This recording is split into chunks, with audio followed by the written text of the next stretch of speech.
ভারতের কোন বৃদ্ধ ঋষির তরুণ মূর্তি তুমি হে আচার্য জগদীশ?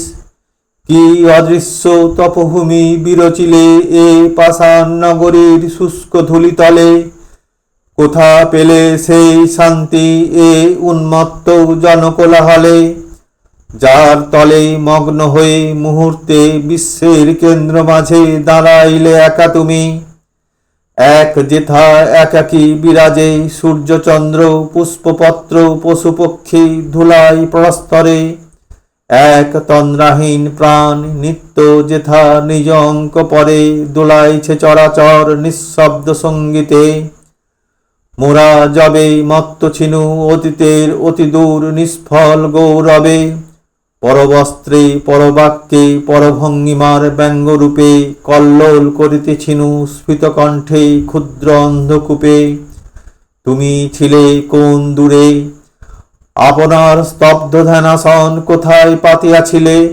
সংযত গম্ভীর করি মন ছিলে রত তপস্যায় অরূপ রশ্মির অন্বেষণে লোক লোকান্তরের অন্তরালে।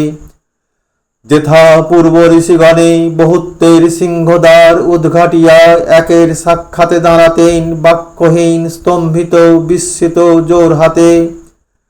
হে তপস্বী, ডাকো তুমি সাম মন্ত্রে জলদ গর্জনে উত্তিষ্ঠত নিমদৎ। ডাকো শাস্ত্র অভিমানী জনে পাণ্ডিত্যের পণ্য তর্ক হতে। সুবৃহৎ বিশ্বতলে ডাকো মূঢ় দাম্ভিকেরে। ডাক দাও তব শিষ্য দলে একত্রে দাঁড়াক তারা তব হোমহুতাক নিঘিরিয়া।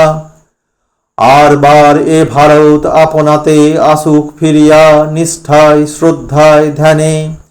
বসুক সেই অপ্রমত্ত চিতে লোভহীন দ্বন্দ্বহীন শুদ্ধ শান্ত গুরুর বেদিতে।